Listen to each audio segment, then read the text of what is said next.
fina, filosófica, y está muy bien. Para que lo podamos recordar, yo prefiero hablar, ¿verdad? De un tema más llano, más claro. Dios es único, porque no hay otro como Él. Y Dios es uno, como dijo la hermana ahora, porque no tiene partes. Dios es único en su relación externa. Dios es uno en su relación interna. Dios es indivisible. ¿Por qué decimos que Dios es indivisible? Porque no se divide. No se divide. ¿Y qué vamos a estudiar hoy? La unidad de Dios. Sí, vamos a hablar hoy de la Trinidad. ¿Y qué peligro corremos de pensar que son tres o que es uno? ¿Quién me puede explicar ese misterio? Porque son tres diferentes deidades.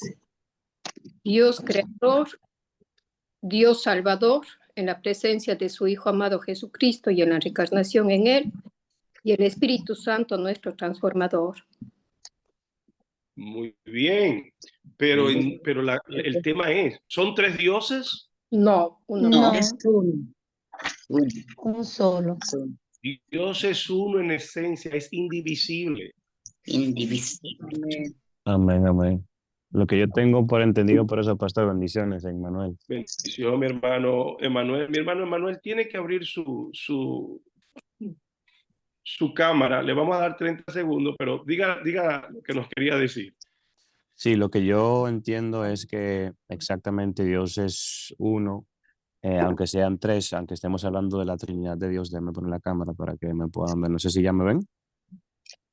Todavía no. No, Ah, bueno, aún yo, no. yo estoy fuera, pero bueno, puedo. Okay. Es que Dios es trino, y aunque sean Padre, Hijo, Espíritu Santo, los tres tienen la misma cantidad de poder, la misma cantidad de gloria, las mismas virtudes. Todo es como, aunque sean denominados tres, Padre, Espíritu Santo, son lo mismo. Los teólogos hablan de la ontología de Dios para referirse en su esencia antes de la revelación de Dios hacia el hombre. Dios es uno en esencia. Y luego hablan de la economía de Dios para hablar de la relación o la revelación de Dios. Voy a usar términos teológicos, pero luego lo allanamos. Se habla de la ontología de Dios hablando de su esencia antes de la creación. Imagínese antes de la creación, Dios existiendo solo Él en su tripersonalidad. El hombre es unipersonal, solo somos una persona. Dios es tripersonal, uno en esencia. Entonces, antes de la creación, la ontología de Dios quiere decir que Dios es uno en esencia, tripersonal. No son tres dioses, es un Dios. Ahora, Dios, la economía de Dios, le llaman algunos, perdonen que estoy usando los términos que ellos hablan, en la historia salvadora, la gracia salvífica le llaman también, la obra redentora.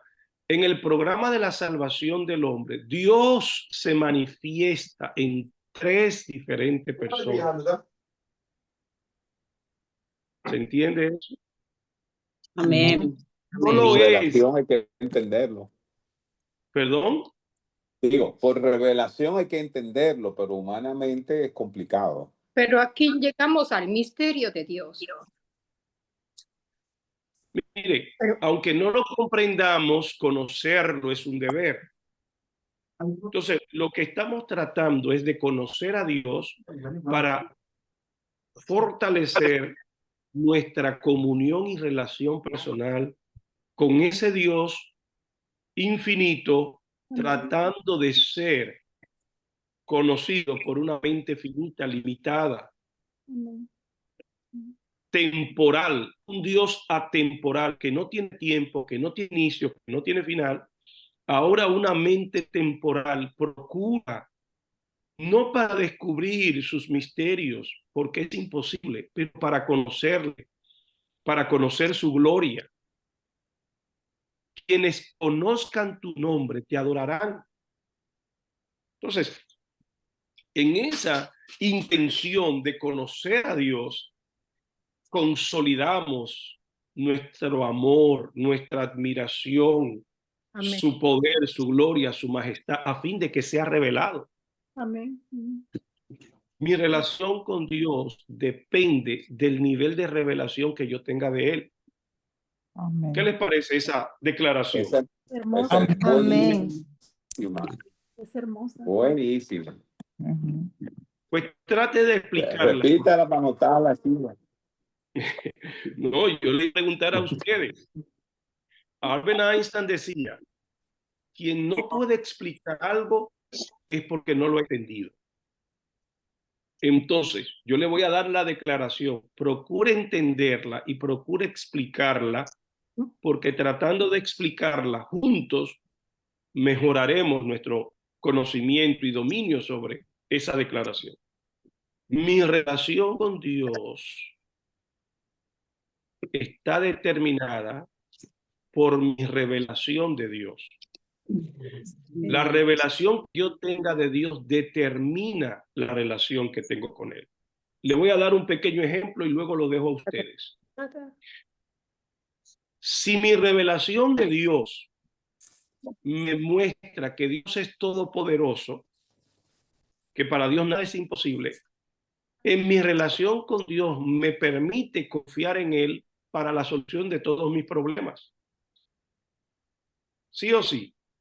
Amén. Amén. Amén. Entonces, ¿se dan Amén. cuenta de cómo mi revelación de Dios termina mi relación con Dios?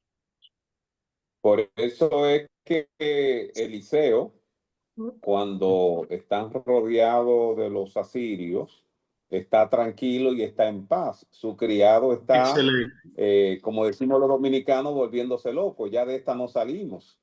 Y Eliseo dice, Señor, te ruego que le abra los ojos del entendimiento para que se te revele a él lo que está pasando.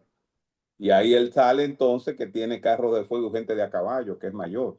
O sea, siempre estuvieron ahí, pero no había esa La revelación revelación en él.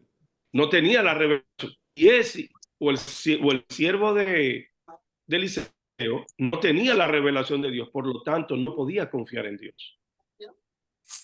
Así es. ¿Alguien más? ¿Alguien más?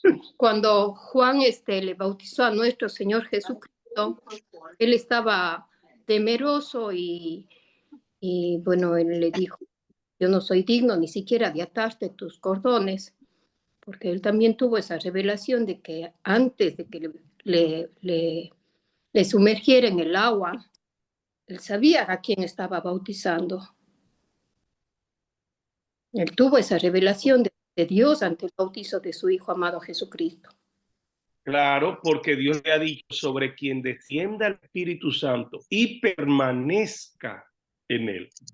Porque ya se sabía que el Espíritu Santo no descendía permanentemente sobre nadie. Pero ahora una dimensión nueva, una dispensación nueva vendría. Y es que sobre él vendría el Espíritu Santo y permanecía sobre él. Fíjense la diferencia. ¿Alguien más? La declaración, explíqueme en sus propias palabras con otro ejemplo, con otra cita bíblica, que la revelación de Dios determina mi relación con Dios. El caso de la cuando el horno de fuego, ellos anticipadamente, por la confianza y dependencia que tenían de Dios, dicen, no importa si nos echan o no. O sea, nuestra relación ya, el conocimiento que ellos tenían de Dios, le daba la certeza de que Dios lo podía librar. Y aún si no lo librara, la confianza que tenían en Dios, se vio que era mejor lo que le iba a pasar que lo que ellos le estaban destinando. Tenían una revelación de que Dios era poderoso hasta para guardarlo del fuego. Podían confiar a Dios aún echándoles en el fuego. Muy bien. Vamos ahora a ver algunas declaraciones que nos van a permitir, ¿ya? Sí, quiero dar también mi aporte.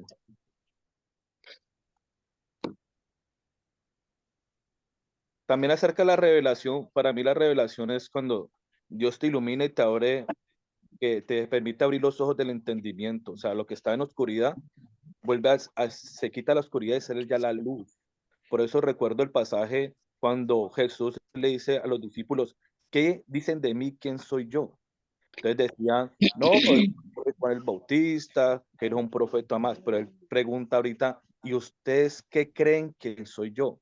Entonces le fue revelado a Pedro que eres el Cristo, y Jesús dice, no te lo reveló ni carne ni sangre, porque esa revelación era que saca el contexto espiritual de que Jesucristo es el Mesías y el que es el Salvador. La revelación te muestra el camino y la revelación te impacta en el corazón para seguir ese camino. Muy bien, excelente.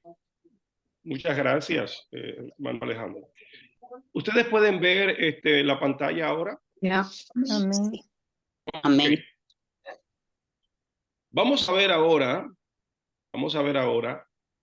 algunas declaraciones sobre la Trinidad de Dios, porque no se puede definir en una sola declaración. Necesitaremos de varias declaraciones para poder tener una revelación más amplia. Mire, la primera declaración dice,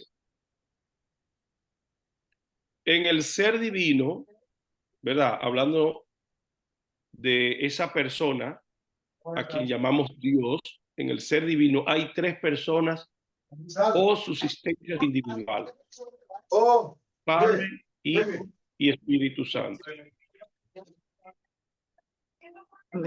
¿Sí? Eso yo creo que lo venimos declarando, lo venimos confesando. En el ser divino hay tres personas individuales.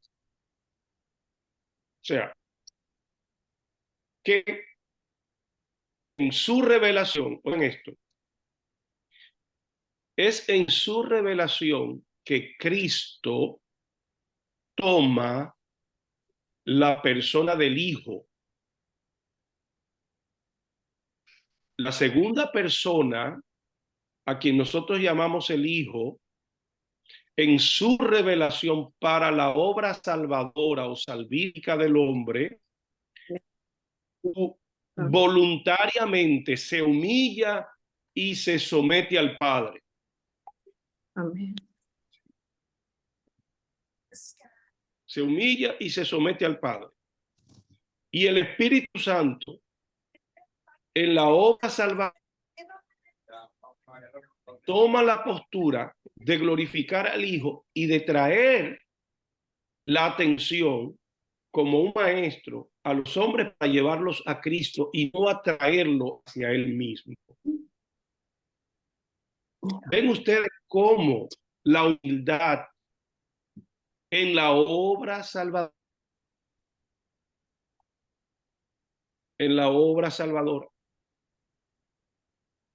Ya. ¿Se entiende esta parte? Amén. Permítame añadir algo sobre la esencia de Dios. Creo que habíamos hablado, vuelvo para poder verle las caras a todos.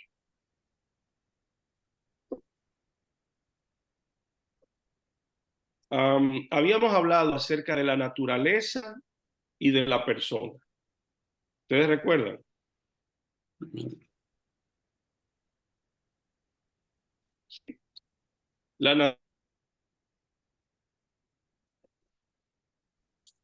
Tiene una naturaleza.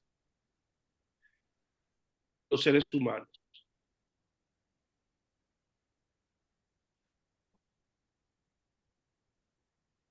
Hello. Aló. Sí, pastor, no entendí. La pregunta es, hablando de la pregunta naturaleza divina, ¿no? Es- La naturaleza, No. ¿Cuál es no entendí. la naturaleza del ser humano?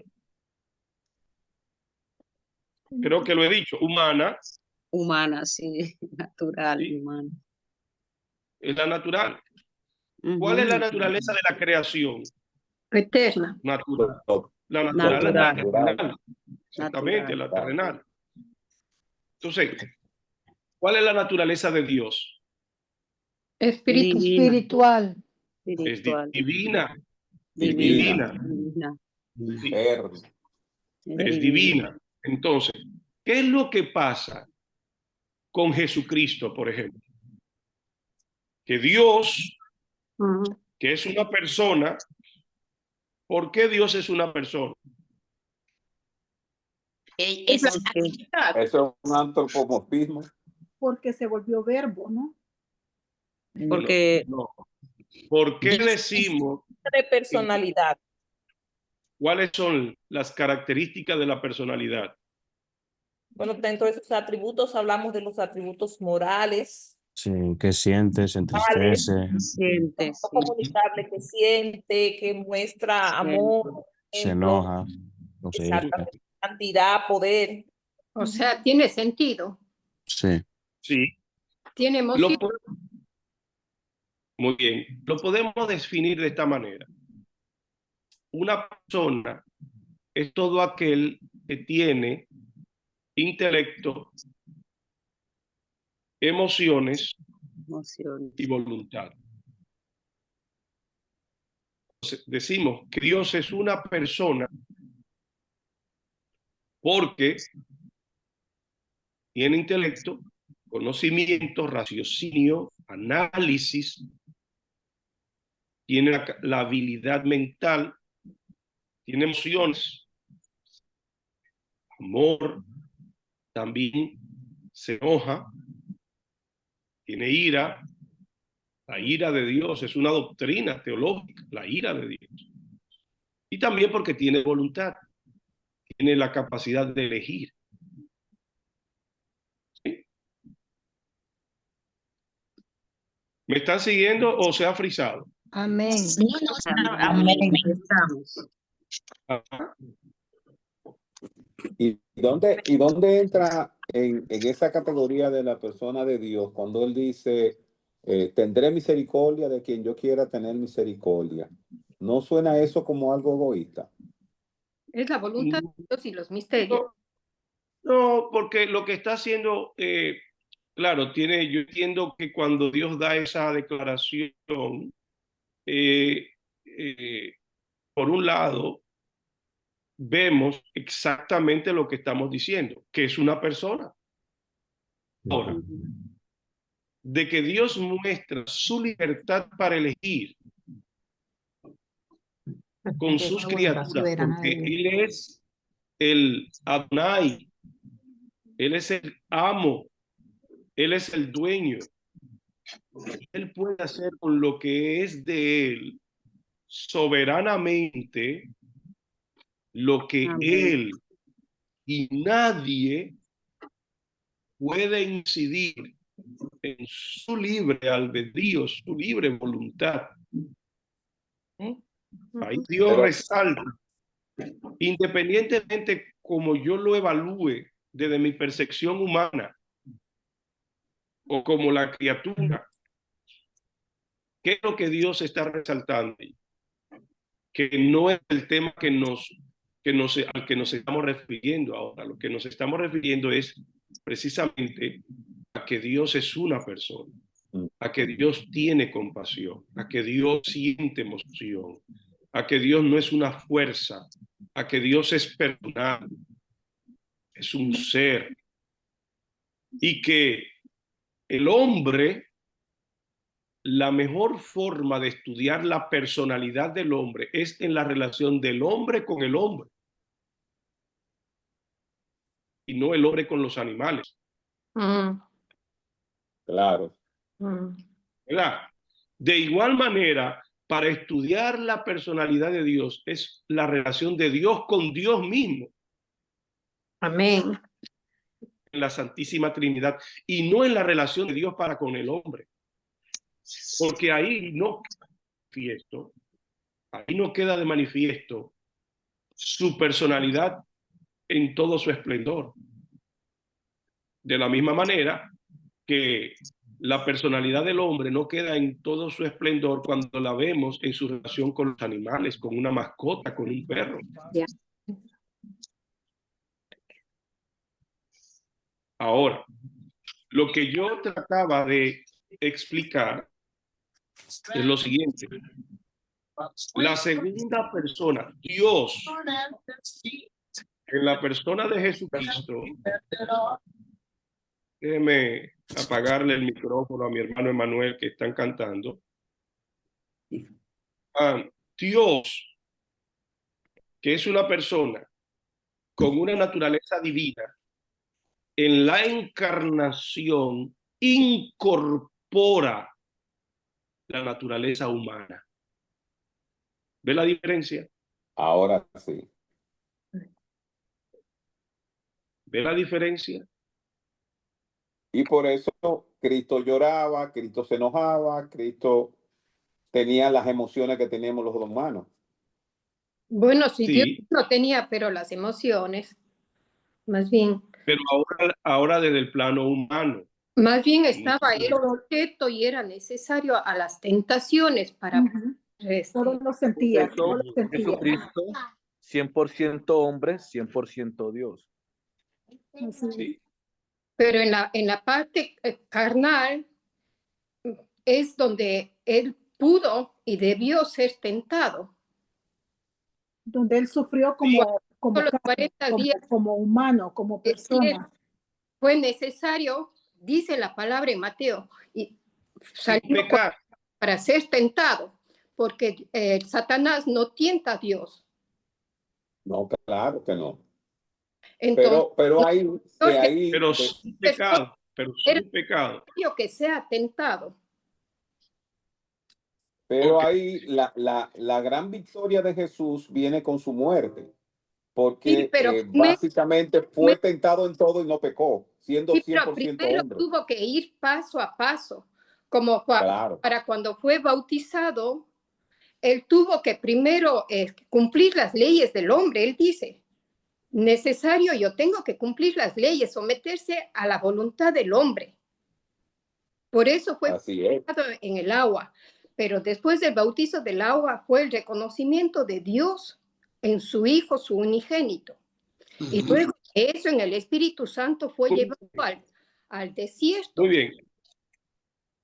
Sí, yo veo que venimos arrastrando ciertas enseñanzas que ustedes ya de alguna manera han recibido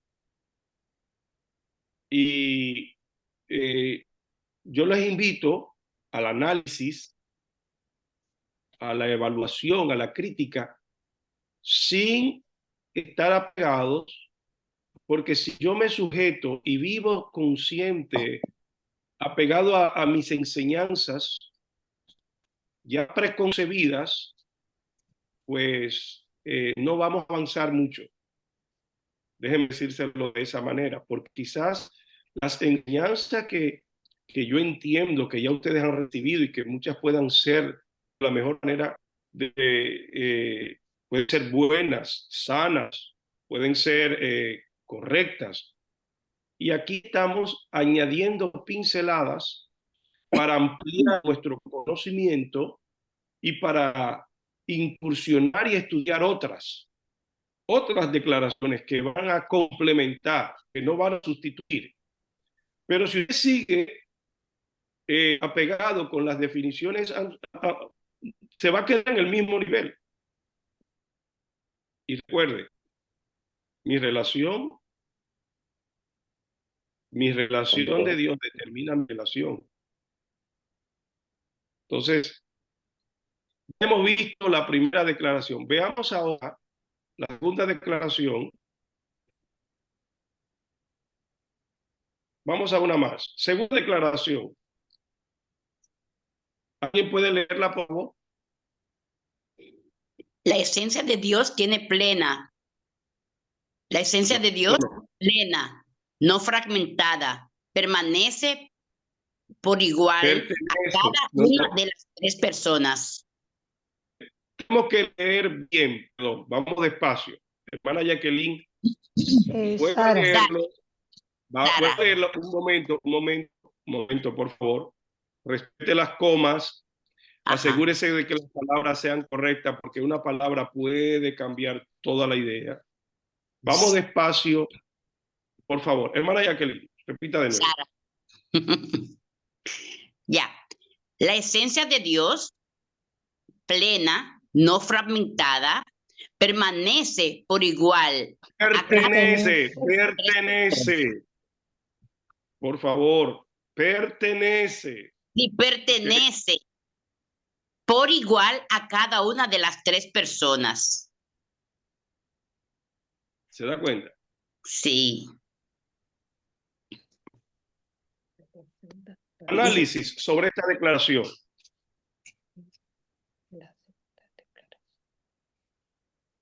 Pastor, eso quiere decir que la esencia divina, la esencia de Dios, no está dividida en ninguna de las partes.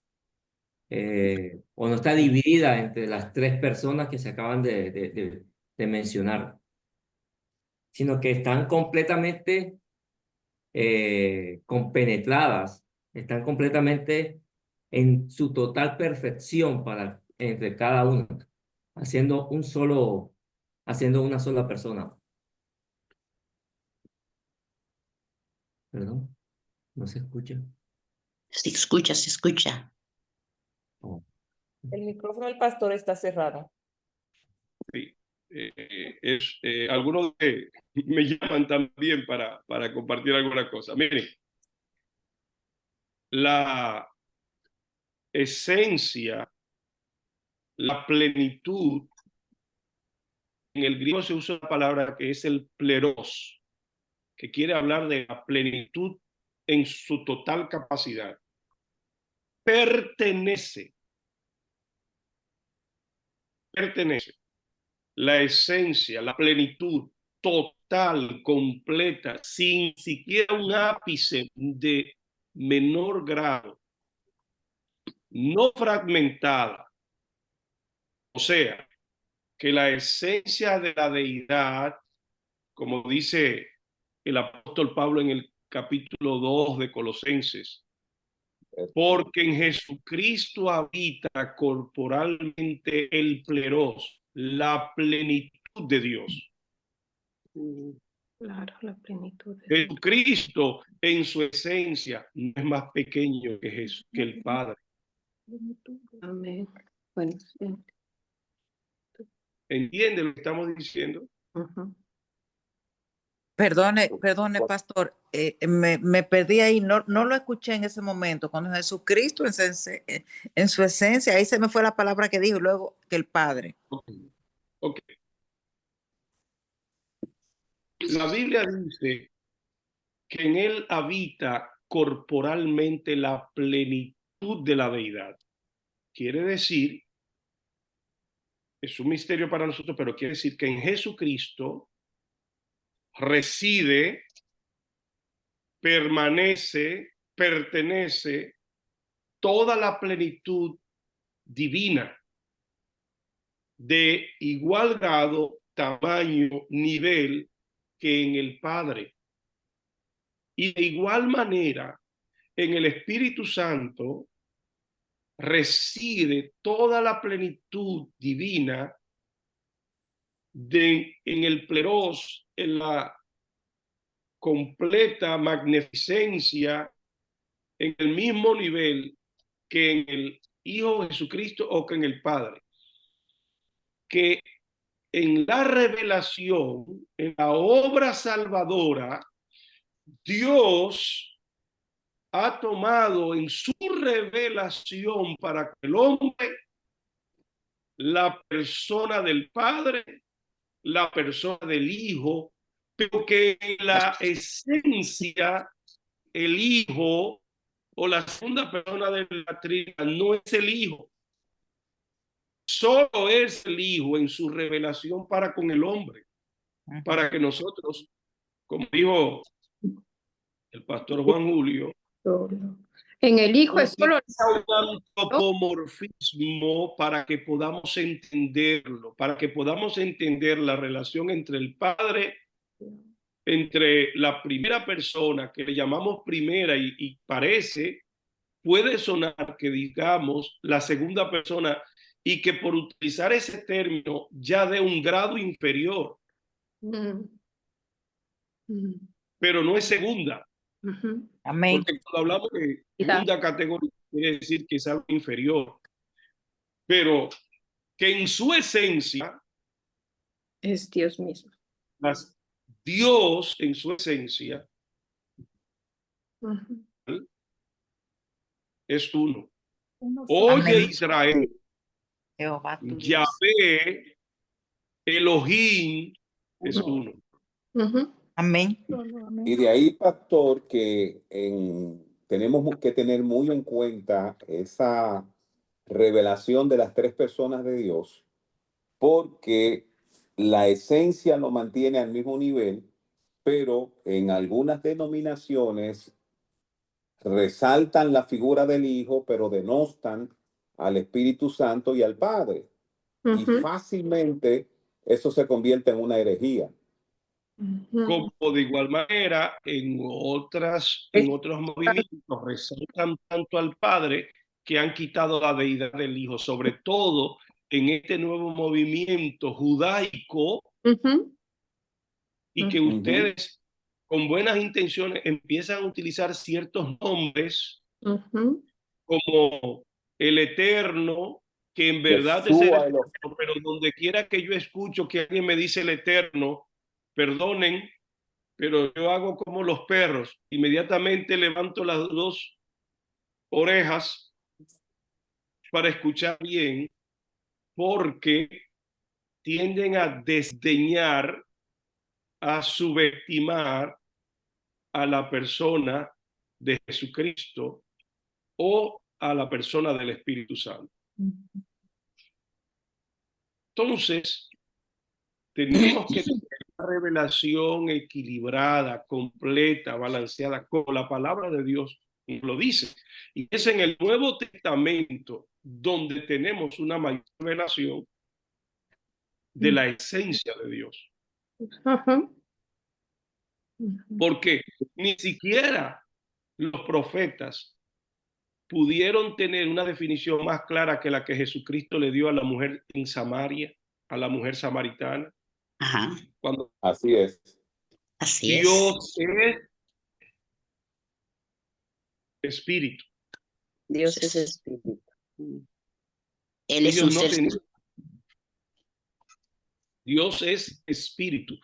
No dice que Dios tiene un espíritu. No. Es espíritu. Dios es. Es su esencia. Y hay que tener cuidado, señores. Como decía alguien, mi primera regla para la hermenéutica, para la interpretación correcta de los escritos, para una buena exégesis, mi primera regla es leer bien. Claro. Porque toma. Si no lee bien, no interpreta bien. No interpreta bien. Y si lee una palabra por otra, mucho menos. Se puede confundir. Pero claro, pudiéramos decir, pastor, que Dios se revela a través del Hijo y se relaciona con el hombre a través del Espíritu Santo. Esa es una bonita definición. Sí, Dios, Él es la imagen del Dios invisible. Él es la imagen. O sea, que te muestra al Padre. Tanto tiempo que estoy con ustedes y aún no me conocen. Cristo es la imagen del Dios invisible. Como estábamos diciendo ahorita, la revelación. Tú también puedes leer muy bien, pero si no tienes revelación, quedas en las mismas. Sí, lo que sucede es que Sí, lo que pasa es que el término abstracto. O sea, ¿qué es la revelación? Miren, una de las mejores formas de revelación de Dios es el buen uso. Una obra, entiendo lo que dice nuestro hermano, una de las manifestaciones de la obra salvadora en nosotros es la capacidad de entender las escrituras. Las escrituras, todo el que conoce a Cristo necesita la revelación del Espíritu Santo. Si no, él lo dijo, nadie puede venir al Padre si no, Por él. si el Padre no lo trae. Nadie puede conocer a Cristo si el Espíritu Santo no le abre el entendimiento. Puede hacer la oración del pecador, puede hacer la oración de fe, pero eso no produce el nuevo nacimiento. Porque hay que estudiar cómo está el corazón, cuáles han sido las intenciones, por qué vino, qué es lo que lo está trayendo. Reconoce que es pecador, ha sido movido por el Espíritu Santo.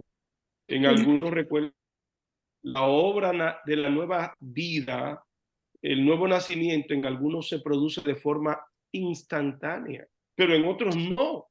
Es progresiva y paulatina. Es paulatinamente, es un proceso que se va dando poco a poco. Bueno, vamos a la tercera declaración, ¿les parece? Pastor Alejandro, una sola preguntita, perdone. En mi humilde conocimiento y mi anhelo de conocer a Dios, ¿aló? Sí, le escuchamos, hermana. Ok. Yo lo he asimilado cuando leí en las escrituras, escucha, oh Israel, Jehová tu Dios, uno es. Se me hacía difícil, pero cuando entendí en la revelación, lo que yo entendí, lo que yo he siempre asimilado y es que lo veo como unigénito, pero que se manifiesta en manifestaciones diferentes, digamos, en tres manifestaciones, en la del Padre, en la del Hijo y en la del Espíritu Santo, como Espíritu Santo. Uno solo, pero manifestándose diferentes manifestaciones, yo diría que la palabra.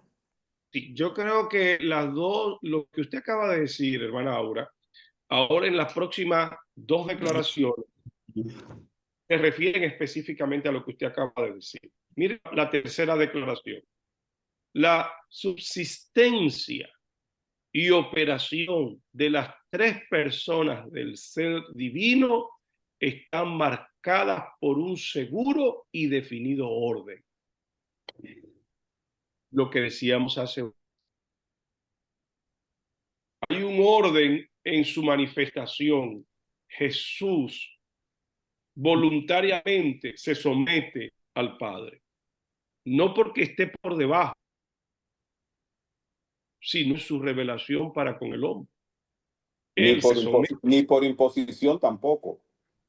Ni por imposición, sino porque en esa armonía divina, esa perfección armónica, como un ser perfecto en amor, en humildad, pleno, voluntariamente sincroniza y él gustosa y voluntariamente se somete al Padre. Amén. Hay un definido orden. La operación de las tres personas. ¿Alguna pregunta? Aclarando. ¿Qué opinan ustedes?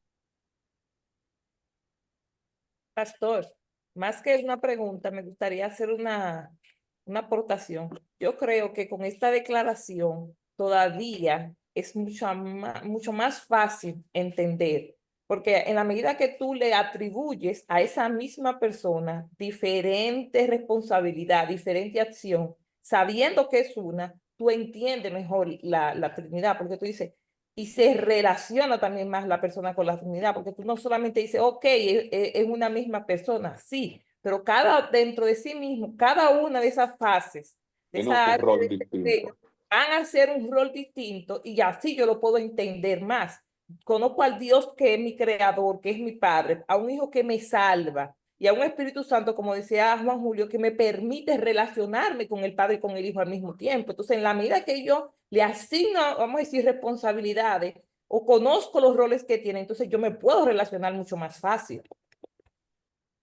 Muy bien, así es. Pastor Me voy a Alejandro, Ajá. buenos días, Dios les bendiga a todos. Amén.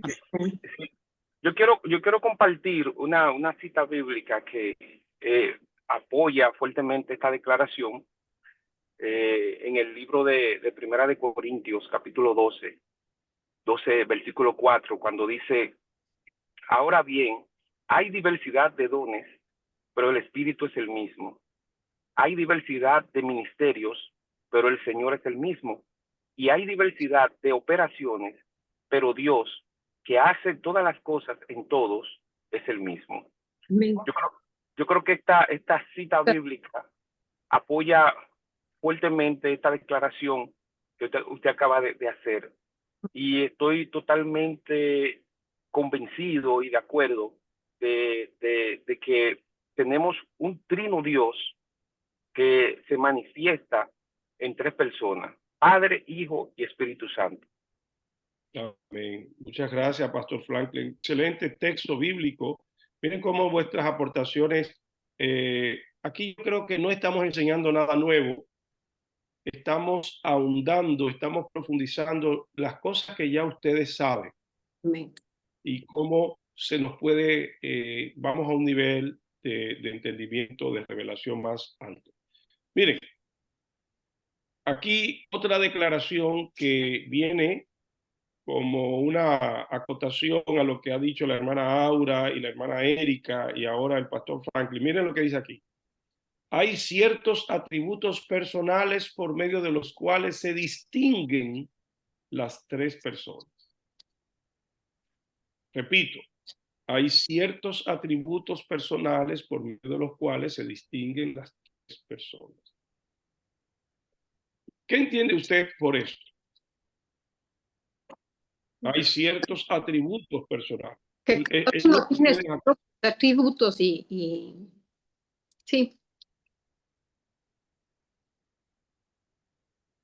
Que a cada Muy bien. uno, Es con que a lo cada uno, perdón, que a cada uno le conocemos conforme la obra del Padre, la obra del Hijo y del Espíritu Santo.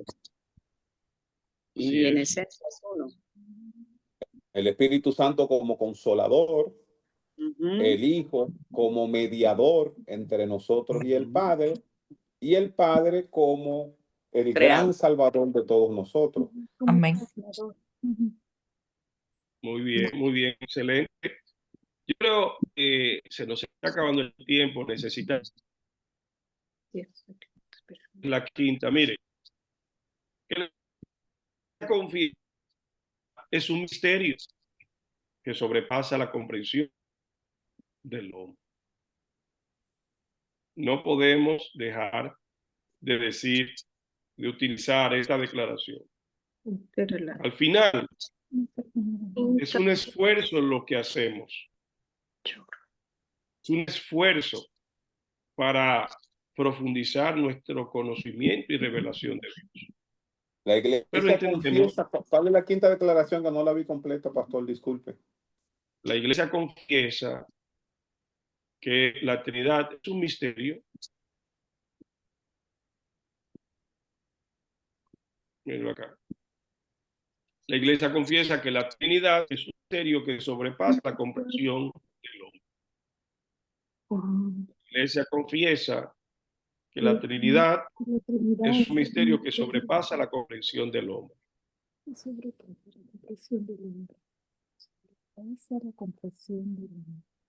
Y eso sí nos ayuda porque automáticamente entendemos nuestra incapacidad de comprender las cosas de Dios.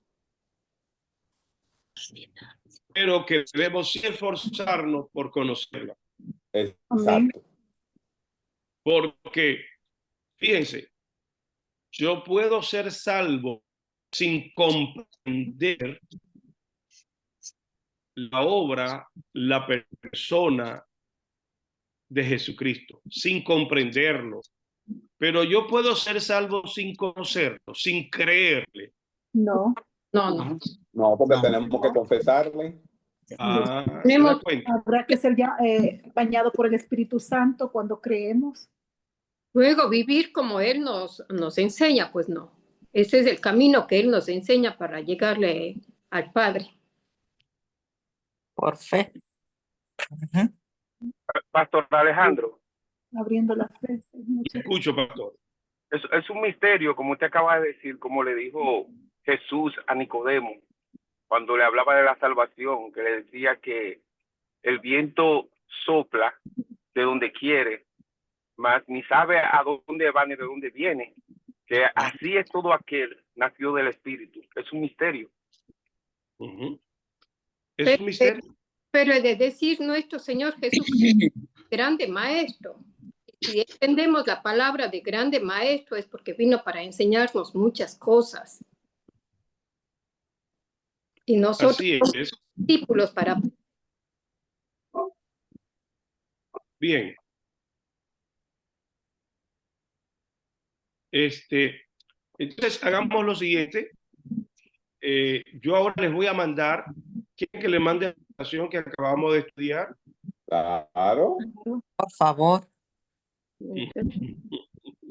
Es importante volverla a reescuchar otra vez. Entre más la penetremos, más ¿Y a quién le manda un dulce?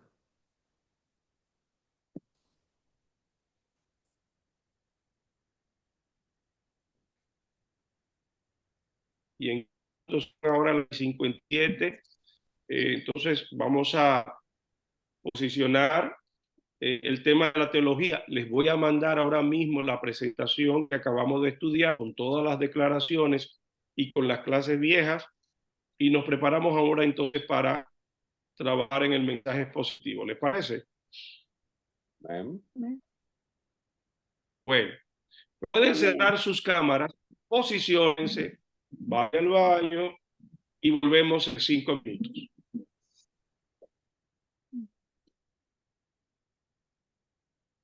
Bien, buenas tardes, estamos listos de nuevo. ¿En dónde nos encontramos con el tema de la predicación? ¿Dónde están los que han hecho sus tareas? Mi hermana Erika, ¿quiere comenzar usted? ¿Qué ha hecho? Cuéntenos. Bueno, la última vez que nos reunimos, estuvimos hablando acerca de la dentro de las partes, en los pasos de la predicación, hablamos acerca de la verdad central.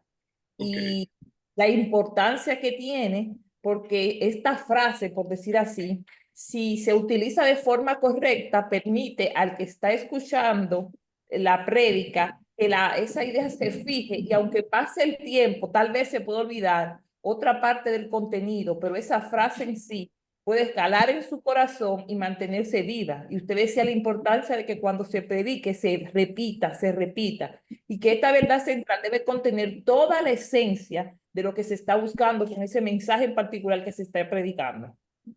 Muy bien. Permíteme, ya entonces hemos visto lección número 1, el espíritu del mensaje, cómo se inicia un mensaje, ¿verdad? Donde descubrimos el espíritu debido a la necesidad, a la guianza del Espíritu Santo, el tiempo de oración. Ahí vamos a descubrir el espíritu de la verdad, de la enseñanza que queremos enseñar. Escogemos el texto y el tema, ¿verdad? Del tema escribimos un título y luego escribimos una proposición, no preposición, no, es proposición, de proponer, proposición, o verdad central. Verdad central. Muy bien. Vamos a recapitular un poco. Decimos que el mensaje expositivo tiene 5 características. 5. Recuérdeme una, y esto debemos memorizarlo. Esto yo tengo que tenerlo porque si yo me voy a la Tierra del Fuego en Argentina, allá abajo, y estoy de vacaciones, pero allí me encuentro que se necesita que yo prepare un estudio, una enseñanza, yo voy a enseñar de la manera correcta y voy a mantener, y aunque yo no tenga mis libros ni tenga computador, yo necesito preparar una enseñanza, porque cada vez que me voy a presentar ante un pueblo, le debo respeto a ese pueblo. Yo estimulo, motivo, promuevo de que usted lo haga siempre de la mejor manera, como si fuera el último mensaje, la forma en la que se viste. Ese pueblo merece respeto. Le voy a hablar en nombre de Dios. Y si Dios le dijo a Aarón hasta qué ropa iba a vestir, en estos tiempos hay gente que visten de la manera que guste. Lo respeto, no lo comparto, yo no lo haría. Yo no lo haría, pero el que lo hace, eso a mí no me afecta en nada. Ahora, yo procuro que aún en mi lenguaje corporal, en lo que he visto, en lo que hago, yo pueda dar una buena representación del Dios del que estoy hablando. Entonces, cada vez que me voy a exponer ante un pueblo, le voy a dedicar todo el respeto y toda la reverencia y toda la solemnidad que esto conlleva. Así que estoy en la Tierra del Fuego y me han pedido ahora que comparta la palabra de Dios. Yo tengo que recordar que tengo 5 características que debo de mantener para hacer un buen mensaje expositivo. Hay otros tipos de mensajes, pero voy a utilizar el expositivo, que es el que estamos estudiando. ¿Alguien me puede recordar solo una característica? Una. Usted no me dé 2, no me dé 3, una. Cada uno quiero que diferentes personas me den una. A ver, hermano. Le doy la primera. Deme la primera. En el mensaje positivo debemos tener en cuenta mínimo la utilización de 3 versículos o un pasaje con 3 versículos. Mínimo. O más. Mínimo. Como Excelente. mínimo 3. Excelente. Los puntos deben salir de... ¿Por qué? Los 3 mensajes. Porque uno a la vez. Vamos por parte. ¿Por qué 3 versículos mínimos? ¿Qué es lo que se busca con ellos? ¿Por qué 3? ¿Por qué no 2? Que coordinen la misma predicación de los 3. Sí. Que tengan el mismo mensaje, los 3. Se puede decir eso de otra manera. ¿Qué es lo que buscamos? ¿Por qué 3? El espíritu del mensaje. Amén. Ando buscando algo más. Para tener suficiente base. Creo que es más descriptivo el texto que quieren explicar. O sea, bueno, valga la redundancia, tiene más contexto. Pueden tener un amplio conocimiento o un poco más amplio a que si le leen un solo versículo, está más detallado. Miren, lo que ustedes han dicho está bien, pero yo ando buscando una palabra. ¿Qué es lo que quiero? ¿Por qué 3? Que tenga base. ¿Qué es lo que tiene que tener? ¿Qué es lo que busca? Una confirmación. Una mejor comprensión, una mejor hermenéutica. Ando buscando una palabra. Necesito que tenga una idea aplicación. Una idea completa. Lo que ando buscando, o por qué, no lo establecí yo. Esta regla hermenéutica no la establecí yo. Yo también la aprendí. Pero se estableció porque se considera que a veces un versículo ni 2 contienen la idea completa que el autor quería expresar. Entonces se estableció como norma, como regla, pero toda regla tiene su excepción, ok. Pero esta es la regla y hay que comenzar por la regla. Después yo me hago un experto y entonces puedo variar. Pero esa es la regla.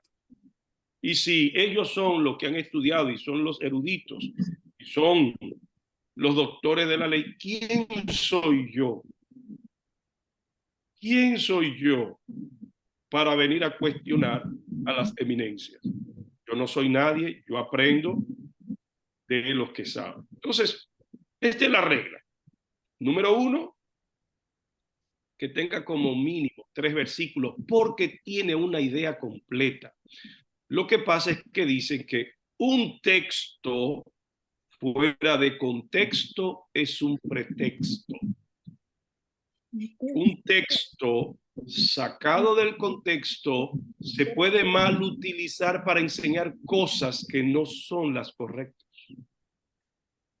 Entonces, regla número 1, que tenga 3 versículos más.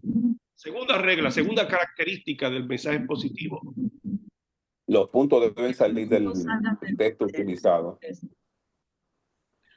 Todos los puntos deben de salir del texto.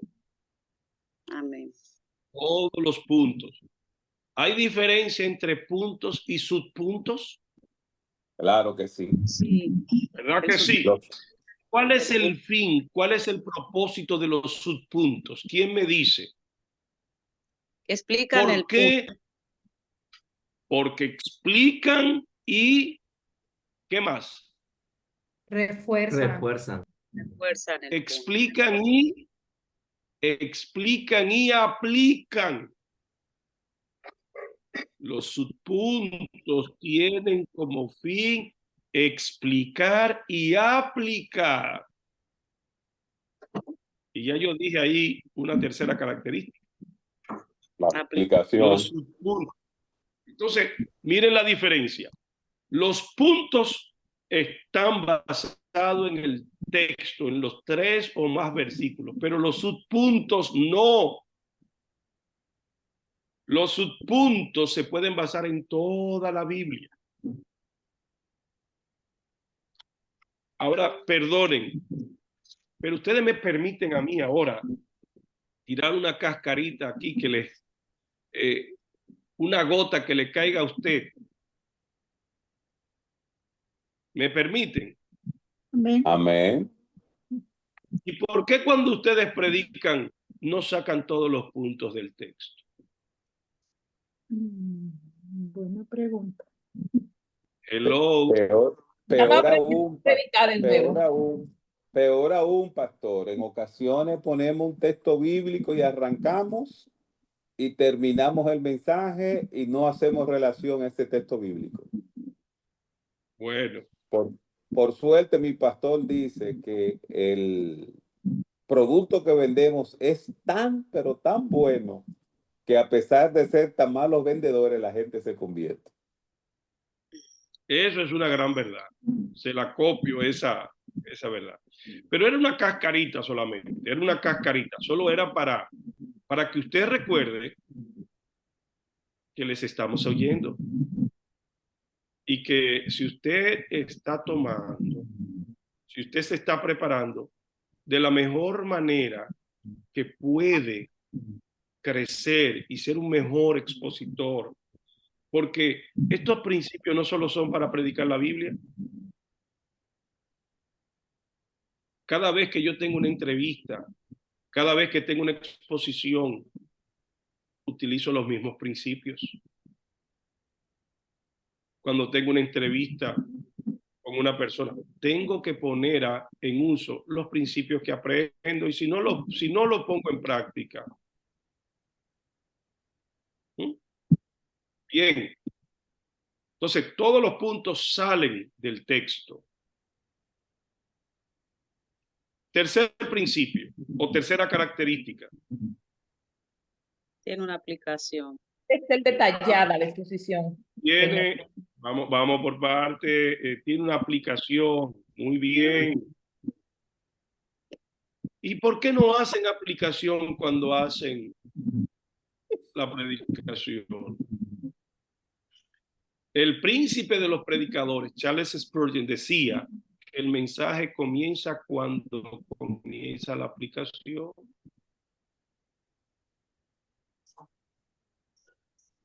Si no hago una aplicación, recuérdese que cada vez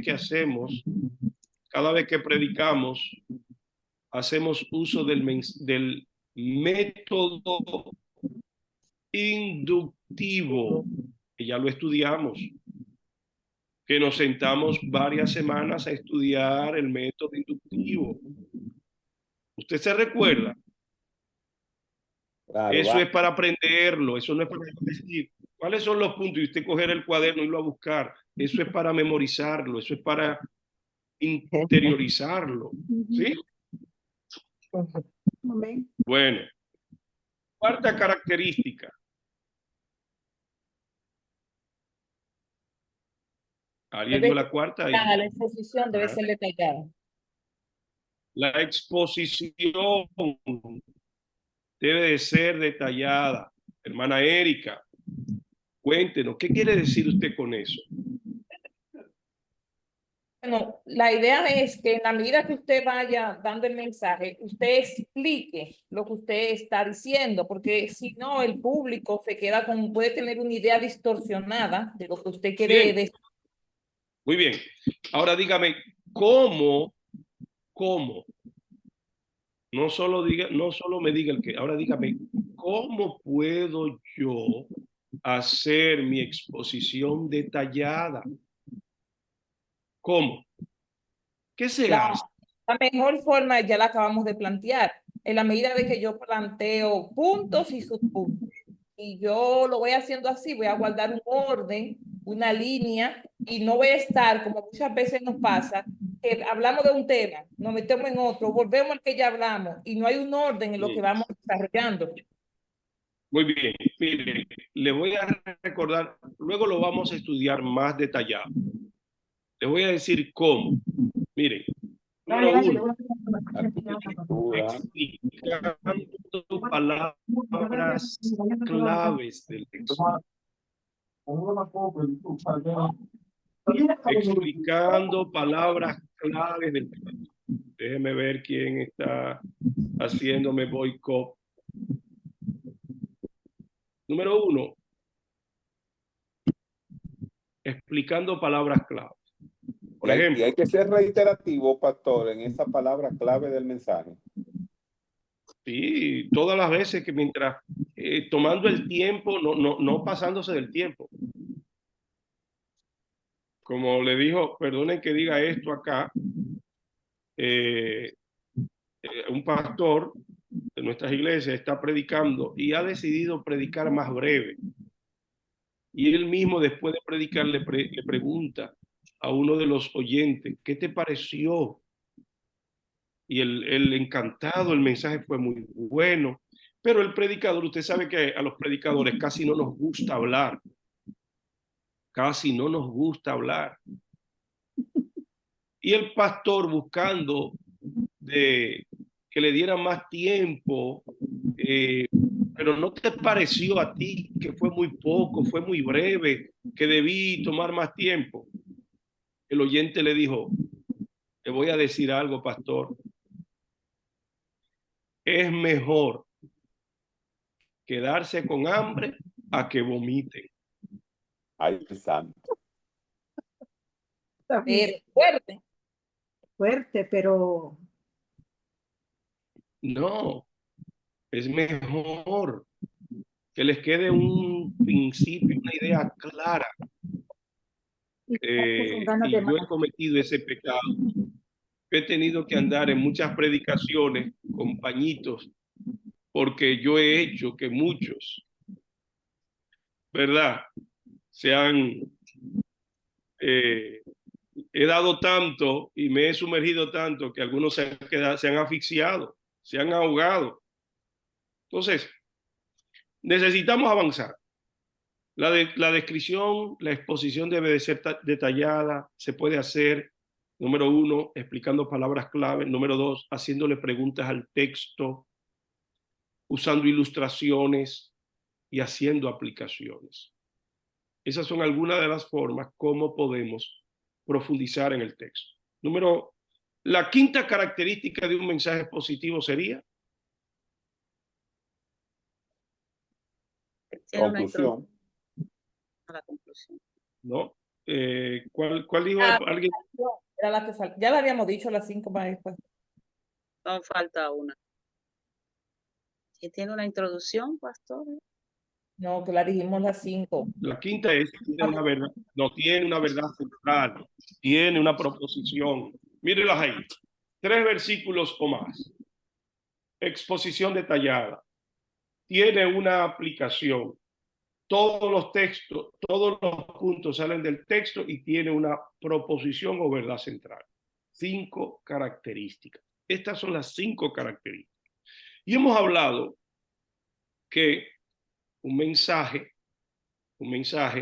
se inicia tomando en primer lugar, descubriendo el Espíritu por medio de la búsqueda, el sentir la guianza del Espíritu Santo, la necesidad percibida, las situaciones, las circunstancias pueden ser el método, la forma para yo percibir de qué voy a predicar el día domingo. Por lo general, los predicadores siempre quieren predicar del último libro que está leyendo. Pero lo que usted esté leyendo no quiere decir que eso sea la necesidad del pueblo. Si usted quiere que el pueblo sea edificado, debe de hablar de la necesidad del pueblo. Muy bien. Luego, el Espíritu nos va a dar el texto y nos va a dar el tema. Con el tema utilizamos por lo menos 3 fórmulas para de un tema hacer un título, que son interrogante, tema más frase y palabra limitadora o palabra clave. Ya eso ustedes lo saben, son las 3 fórmulas. Segundo paso, escribimos un título. Tercer paso, escribimos una proposición. Y las proposiciones son de 3 tipos. O son, ¿alguien me dice la primera? Descriptiva. Sí. De capacidad. Descriptiva. De deber. De capacidad y de deber. 3 tipos. Las que son de deber, las que son de capacidad y las que describen. Muy bien. Después que yo escribo mi proposición,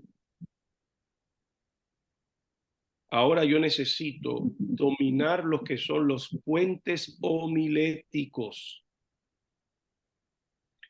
Usted solo tiene que leer los libros del apóstol Pablo para que va a ver cuántos puentes homiléticos existen.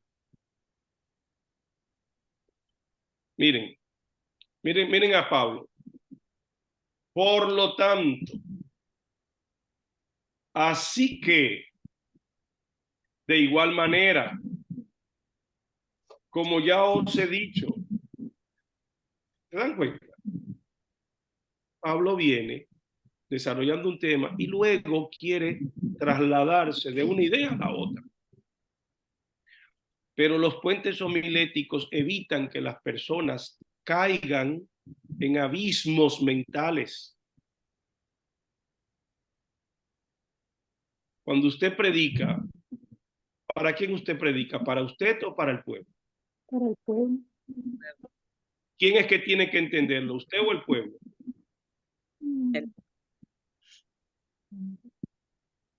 ¿Perdón? El pueblo. ¿Quién es que tiene que entender el mensaje? Creo que se predica primero. Creo que ¿Ah? el pastor tiene que entenderlo primero para dirigirse al pueblo. Claro. Ustedes entienden qué es lo que quiero decir. El pastor o el predicador que vaya a exponer sobre un tema que no domine, no lo va a saber explicar. Sobreentendemos por lógica que ya lo entiende. Pero lo que va a comunicar, ¿quién es que tiene que entenderlo? El pueblo. El receptor. ¿Cuál es el lenguaje que tiene que usar? Conforme al público al que está dirigiendo el mensaje. Al público. ¿Qué idioma tiene que hablar? Un idioma autoritario y suave a la vez. Autoritario. No me están entendiendo. ¿Por qué ¿Por qué si yo voy a China y voy a predicarle a una iglesia de chinos, qué yo necesito? Aprender chino. Alguien que hable chino que sea traducta. Un intérprete de chino, un traductor. ¿Y por qué necesito un Ahora intérprete? Natalie. ¿Por qué necesita un intérprete? Porque si usted no habla chino y ellos no hablan español, no hay forma de que el mensaje logre el objetivo.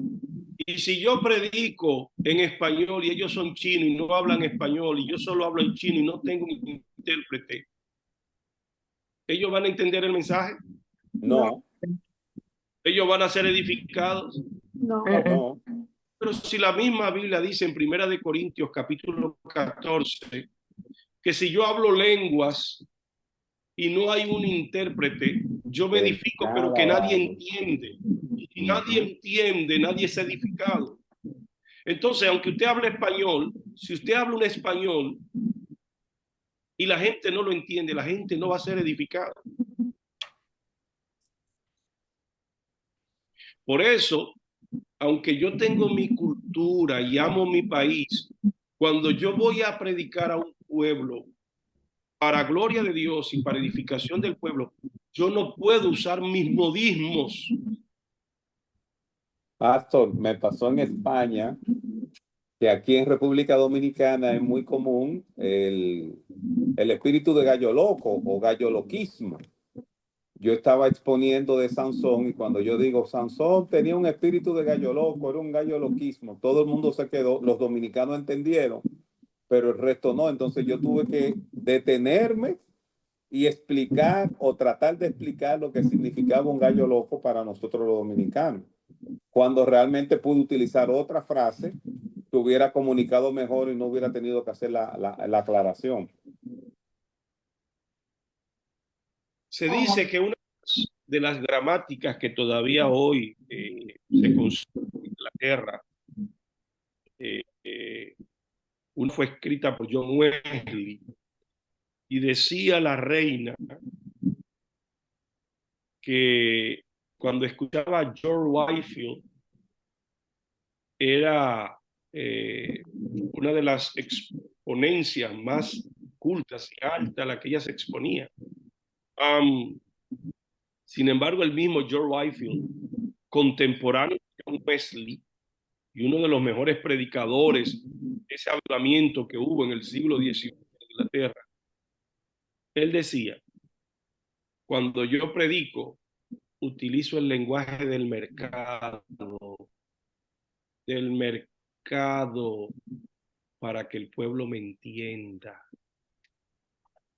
Así que yo cuando voy a predicar, mire, si los que cantan, le voy a decir algo que nos pasó con una hermana que a la iglesia y estábamos cantando que Dios echó a la mar los carros de Faraón. Oiga, que una canción muy típica, muy normal para nosotros. Pero ella decía, ¿de qué carros de Faraón están hablando esta gente? ¿Usted se da cuenta? No entendía el contexto. O con mi Dios saltaremos muros. O el anciano de Días. Son un sinnúmero de cosas, de modismos de la Biblia, del mundo de la Biblia, un lenguaje bíblico que a veces la gente no entiende. El Hijo del Hombre. Esta frase como que Dios nos dé un mensaje rema. Una palabra rema. Y usted coge los dos remos y empieza a mover la barca, porque no entiende lo que es la rema. Entonces, yo tengo siempre que tener en cuenta que estoy ante un pueblo que necesita ser edificado, que necesita escuchar la palabra y entender. Entonces, ahora vemos que debemos procurar ser lo más claro, más entendible para que las personas capten el mensaje. ¿Qué les parece si hacemos algunos ejemplos y lo llevamos hasta aquí? Algunos ejercicios. ¿Les parece? Pastor. Vamos a hacer algunos ejercicios. Así que saque papel, un lápiz.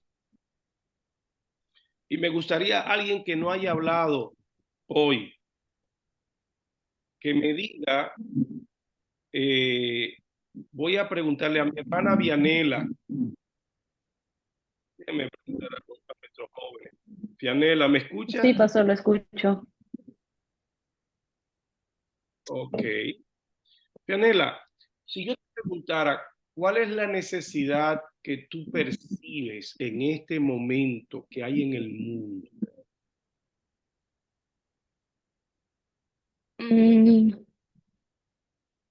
Pues en los jóvenes. Eso es Perdón, ¿sí? Eso es lo que se necesita. Fíjense lo que ella hizo. Está buscando, está interiorizando, está analizando. Y eso es exactamente lo que necesitamos hacer antes de empezar a escribir un mensaje.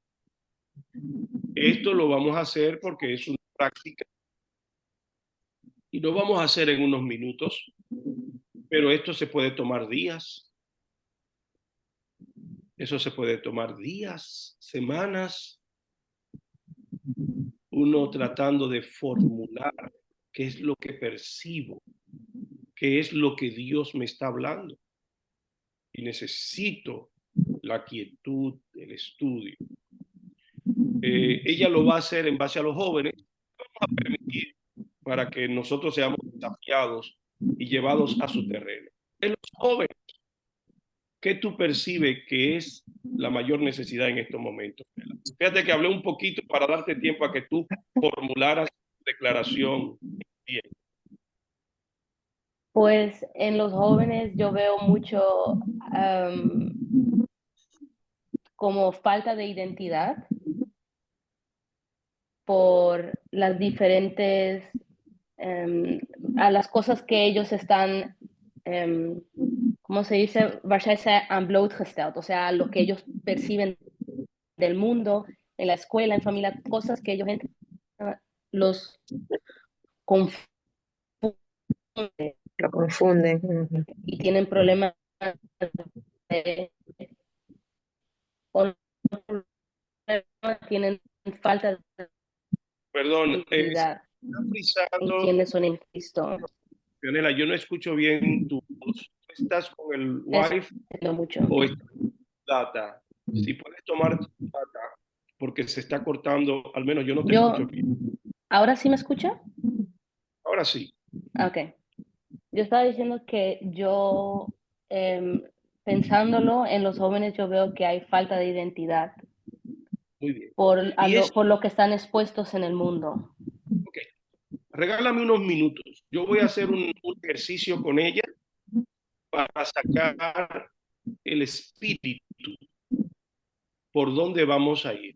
Y ustedes van a ir buscando qué texto, qué historia, qué parte bíblica, para luego escribir el tema y el título del mensaje. Y vamos a llegar en los próximos minutos lo más lejos que podamos.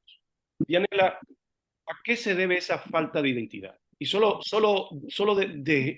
dame las definiciones concretas para poder avanzar hasta que percibamos tu idea completa y clara. ¿A qué se debe la falta de identidad? Perdón, ¿qué fue su pregunta de último? ¿Qué se debe la falta de identidad? ¿Por qué los hoy tienen falta de identidad, problema de identidad? Pues por lo que están expuestos en social media. Hay muchas disque verdades que el mundo quiere enseñar a nuestros jóvenes. Okay. ¿Y me puedes decir una de esas verdades? Por ejemplo, ¿cuál para ti de todas las verdades es la que más afecta la identidad de los jóvenes? Tú eres como tú te sientes. Ok, muy bien. Tú eres como tú te sientes. ¿Qué les parece a ustedes? Yo creo que es un tema relevante, es un tema... ¿Ustedes están de acuerdo que con Vianela de que esto es una necesidad que nuestros jóvenes necesitan? Amén. Total. ¿Qué sucedería si una iglesia se toma un mes hablando acerca de identidad versus sentimientos? Por ejemplo, Identidad versus. sentimientos o emociones. Ok. Es solo una idea. Es solo una idea. Ahora yo le hago la pregunta a ustedes. ¿Qué historia bíblica,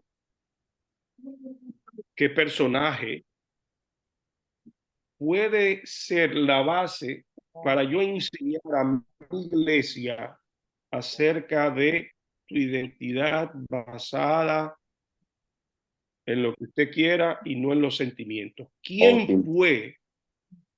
¿Ah? La gran pesca. Tito. Esther. José. Pero perdonen. Algunos de ustedes veo que me dan hasta 2 textos bíblicos. Vamos por parte. Usted puede darme uno para que usted puede varios. Deme uno que usted defienda hasta con su vida. Diga, este texto, deme uno, pero que usted esté claro. Pues yo le Génesis, Éxodo, Levítico, Número, Deuteronomio. Daniel ese. Pastor, 1:17. Saulo. Permítame, por favor, permítame. Yo no tengo necesidad acá. Necesito un texto bíblico. Daniel. Juan 1:12. Segunda de Timoteo 2:1-6. Segunda, alguien dijo. De Timoteo, capítulo 1, verso 6. A ver. Tito, pero lo estoy Vamos a ver. ¿Quién dijo Juan 1:12? Yo. Carol Viviana. ¿Y por qué? ¿Perdón? Carol. Sí, hermana Carol, yo le digo. ¿Por qué usted dice Juan? Mira, los suyos no le recibieron, a todos los que le recibieron, que creen en su nombre, le dio potestad de ser llamados hijos de Dios. Bueno, sentimientos. Yo necesito. ¿Perdón? Porque Juan 1:12 dice que nos dio potestad de ser hijos de Dios a los que creemos en Él. Entonces, está bien, nos afirma la identidad. Pero el problema, bueno, cierto, en verdad lo afirma, pero no hay pero que valga. El caso es que según mi hermana Vianela, el problema es con los sentimientos. Porque ella acaba de decir, tú eres como tú te sientes. ¿Verdad? Entonces, mi tema es identidad versus sentimientos. Entonces, yo necesito hablar sobre sentimientos. Bueno, en ese caso, pastor, creo que sería propicio el texto en Santiago que dice que no podemos ser como las olas del mar, pues como dejarnos llevar de nuestras emociones. Me gusta efectivamente Juan 12 habla de identidad. Ahora, como aquí está hablando de sentimientos, puede ser que sea mejor, porque habla de las olas del mar de ser llevado de uno al otro. Ahora, puede ser que haya un texto que hable más directamente sobre sentimientos. Tengo uno más. Y cuando llegue, necesito una historia, un texto bíblico que hable, que no son los sentimientos, que yo no soy sentimiento.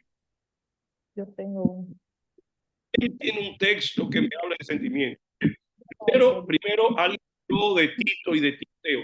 Antes, mi hermana Erika, déjeme escuchar en ese. ¿Quién tiene un texto bueno? Jeremías, que habla del engañoso es el corazón. Por ejemplo, miren, hasta ahora me quedo con Jeremías.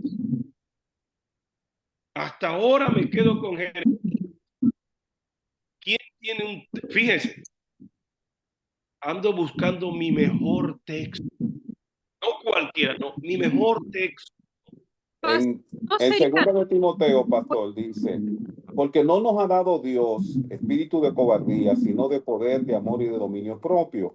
Por lo tanto, no te avergüences de dar testimonio de nuestro Señor, ni de mí, preso suyo, sino participa de las aflicciones por el Evangelio, según el poder de Dios, quien nos salvó y llamó con llamamiento santo, no conforme a nuestras obras, sino según el propósito suyo y la gracia que nos fue dada en Cristo Jesús antes de los tiempos de los siglos.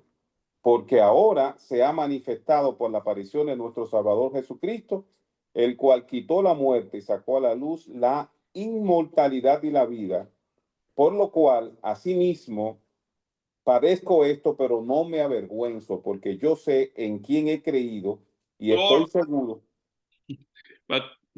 Está bien el texto, está bien el texto. Leeríamos el texto completo.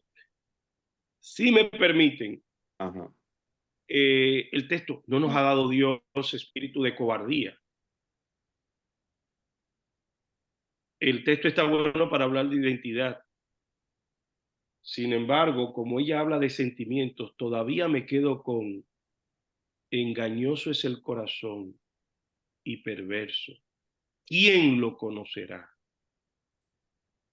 ¿Puedo aportar Y ese texto, maldito el hombre que confía en el hombre y pone por carne su brazo. Entonces, ese texto parece estar interesante porque habla de la confusión de los sentimientos del corazón. ¿Hay algún texto mejor que ese o trabajamos con ese? ¿Y qué tal Proverbios 4? ¿Perdón? ¿Cuál? ¿Perdón?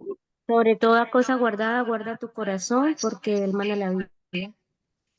Proverbios capítulo 4, sobre toda cosa guardada. Está bueno, habla del corazón. Sin embargo, todavía Jeremías 17:9 creo que es mucho, porque habla de lo engañoso que son los sentimientos. Yo voy a dejar que sea Vianela, y perdone que quizás ya yo influí en su decisión, pero ¿con cuál se queda usted? Que usted va a ser la predicadora. Pues yo escuché tantas que también no la escuché todas, pero me interesó mucho el que usted dijo sobre el corazón, porque creo que eso nos lleva mucho a de que no deberíamos de confiar en lo que sentimos, exactamente lo que dije, que hoy en día los jóvenes se sienten o le dicen a los jóvenes, tú eres como tú te sientes. Y esto nos invita, nos muestra que no debemos de escuchar a esos sentimientos, sino que debemos de enfocarnos en lo que Dios dice sobre nosotros, en quiénes somos, que es nuestra identidad en Él. Ok, fíjense, ya hicimos todo este ejercicio, solo tenemos el espíritu que ya yo sé, porque aunque la hermana Vianela no es el Espíritu Santo, pero es el espíritu, ella es el espíritu que nos está dirigiendo ahora. Entonces, es a ella que tengo que escuchar. Ella me ha dicho cuál es la necesidad que ella percibe, me ha aclarado, y todo este ejercicio ya me ha dado luz para ver qué dirección tomar. Ya tengo el texto, ahora tengo que escribir un título. Si me baso en Jeremías, capítulo 17, versículo 9, engañoso es el corazón más que todas las cosas, y perverso, ¿quién lo conocerá? ¿Verdad? No recuerdo toda la cita bíblica de memoria, todo el texto del capítulo, pero recuerdo ese específicamente y el contexto del brazo y maldito el hombre que confía en el otro hombre, en otro hombre. Pero ya, puedo ya con esto, me es suficiente para escribir un título. ¿Qué título le daría a usted? Por favor, tome 30 segundos, mire a su papel y escriba un título. ¿Qué título escribiría usted? Y le voy a preguntar qué fórmula ha utilizado. ¿Sí? El primero que termine, por favor.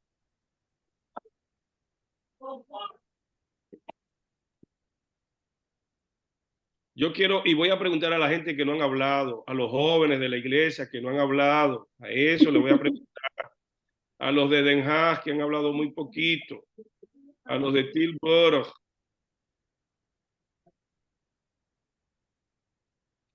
a Kimberly Van Down, que ha hablado poco, Desti, Dani,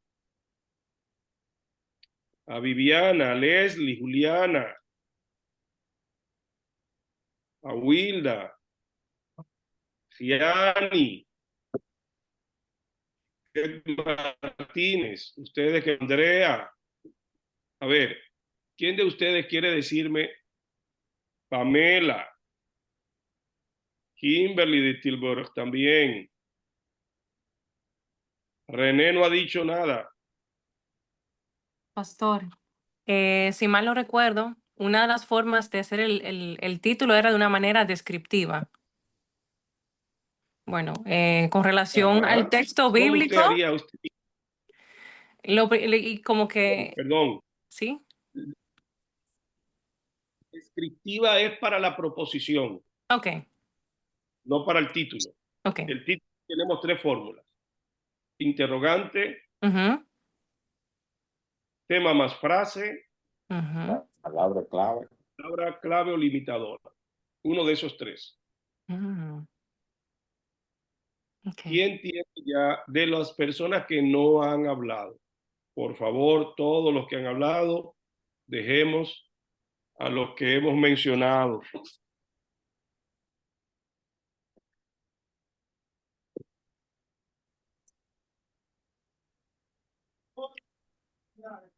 A ver, Natalie.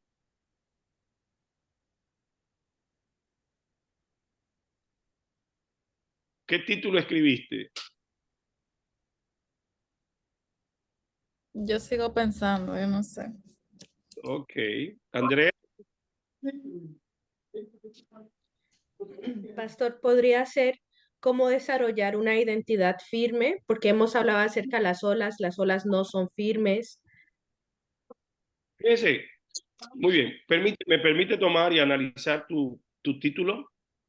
Okay. Claro. Cuando estamos escribiendo un título, ya por el sentir y por la necesidad, Fianela nos dijo algunas palabras claves importantes. ¿Cuáles fueron las palabras claves que ella dijo? Las emociones. Emociones, ¿y cuál más? Identidad. Okay. Esas son las 2 palabras clave. Señores, si yo quiero que mi título, desde que lo anuncie, hable al pueblo, es bueno procurar que esas 2 palabras aparezcan en mi título. Así es. Entonces, si yo digo cómo desarrollar una identidad firme, es bueno además que sea breve. ¿Cómo le llamarías ahora, Andrea? Identidad versus emociones. Puede ser. Pero esa fue la que yo dije. Ahora tratemos de hacer. ¿Cómo podemos hacer? Utilizar identidad. ¿Tus emociones no determinan tu identidad? Por ejemplo. Puse sentimientos temporales, identidad eterna. Excelente. Oiga, esos son títulos de domingo, ni siquiera de predicarlos un miércoles, lo que ustedes han dicho. ¿Quién más? Desti.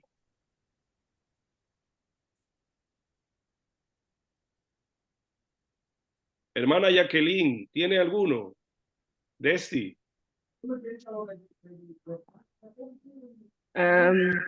Todavía no tengo un título. Pastor. Hermano René Martínez. Sí, lo que pasa es que estoy aquí en un taller y hay muchos vehículos. Pero yo le pondría un título, sobre todo, cuida tu corazón, cuida tus emociones. Si yo digo cuida tu corazón, no aparece la palabra más importante, que es identidad. Y necesito. Y, señores, un título debe de ser atractivo, debe de captar el corazón, debe de provocar interés. Y a veces nos tomamos 1, 2 días, 3 días estudiando para sacar un título. Mire esto. Tus emociones no determinan tu identidad. Inclusive a ese mismo título se le puede seguir trabajando para ponerlo todavía más fuerte. Analizo también, maestro, esa observación que usted hizo. Tus emociones no definen tu identidad. ¿Pudiera ser verdad central?